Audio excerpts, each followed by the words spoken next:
If I hadn't gone through what I did in my lifetime, I don't think Golden Group would have happened. I think everything kind of is linked.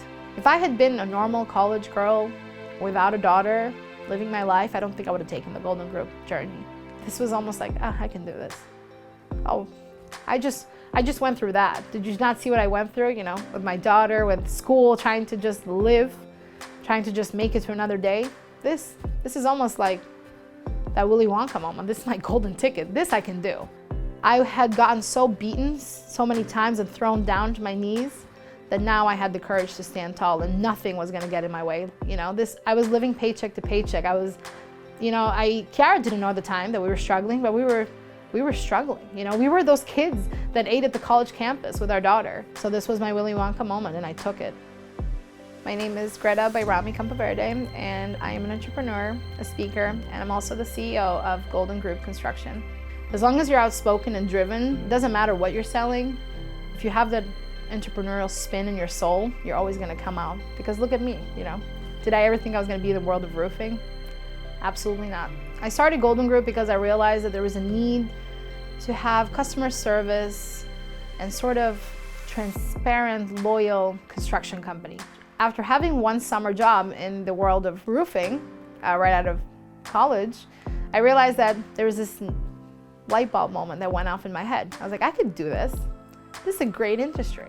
At the end of the day, it's about the money, right? I'm an entrepreneur.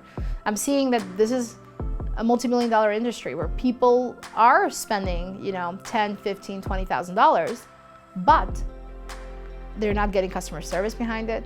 They're not being communicated properly. They're not being respected properly. They're not being dealt with high levels of integrity and just loyalty. And that was my aha moment.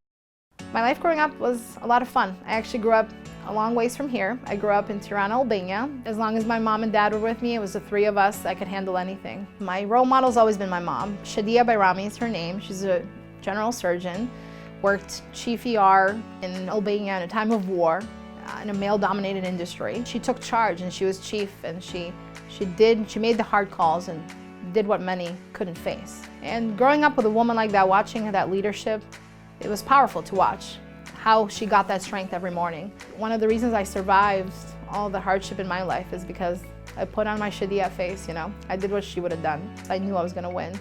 Even if I was looking at this blackness in the face head on, even if I was looking at these struggles head on, I had to win. There was no other choice.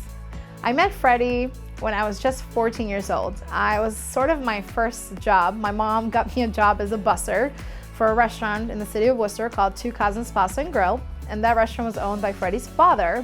So I would always see Freddie there. He'd come on the weekend. He was the owner's son, he was cool, and I would be bussing the tables. It was my weekend job. We sort of had that butterfly, right? Like my first boyfriend, his first girlfriend. I found out on my senior year in high school that I was pregnant with my daughter Kiara, and at the time the world just faded to black. I just didn't even have the courage to get out of bed.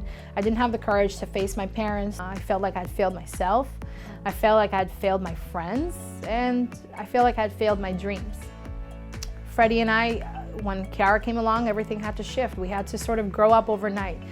We had to see if we could do this and do it together. So I decided to unenroll from Suffolk University and I enrolled in Worcester State University, which was right around the corner where me and Freddie were renting a little apartment in a triple-decker. And we decided to buy an old Volvo car that could barely start. Everybody knew it was our car because it took like 3-4 times for it to start.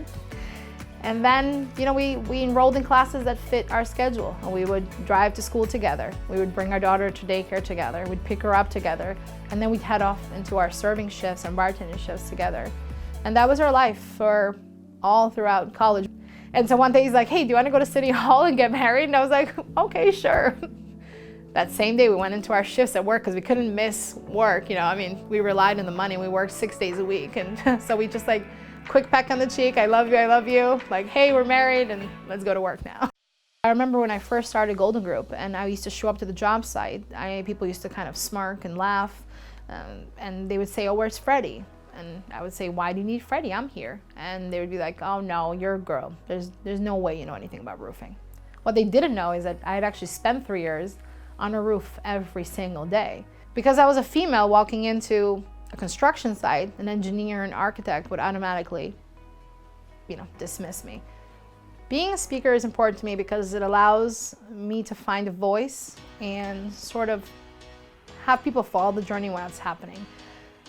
The reason I wanted to do this second part of my calling, so to say, in my life, was because I sat there through a lot of motivational speakers where I would listen to them, and it was always sort of in the finale, right? Like they always welcome you in the journey when it's ending. But at that point in time, it almost seems like they're talking down to you. So a lot of people in the room, they kind of become discouraged. I know this because I've asked my friends, like, hey, how'd you feel about that? They're like, yeah, it's good, but they're millionaires. Like, what do they know? Let's just go back to work. Like, that was great. We get inspired for like 10 minutes, we have a coffee, and then guess what? On Monday morning, we just continue back to whatever it was that we were doing. And I said, what if I created a platform where I spoke to people as I'm doing the things that I want to do? And I spoke to people in the tone of voice that they know, like with the true raw style that people are telling me to sort of not speak about. Because a lot of times when I'm invited to speak, or a lot of times when people ask me about my story, they want to hear an edited version, a politically correct version. So what if I started a platform where I just say the raw stuff, the stuff that nobody wants? Yes, I did have a baby young. Yes, I'm not proud of it. Do I regret it? I don't regret my daughter. Do I think about the actions? Of course. Was I poor? Yeah. Was I poor just like 5 years ago? Yes. Where I am today, this is great. Where I want to be tomorrow, I want you to follow me, and I'll be as open as I can. So becoming a speaker for me was about opening the doors while we're on this journey, not when we've gone to the end. What inspires me is that everything that's happened, I want to leave this earth one day, leaving a legacy for my daughter to follow, because I want people to know that Greta Bajrami, this girl from Tirana, Albania, that was your awkward immigrant girl in your classroom that didn't speak English. I don't want to be remembered as the teen mom. I don't want to be remembered as the immigrant kid. That's what inspires me, to take all these labels, strip them off, and just be remembered as Greta Bajrami.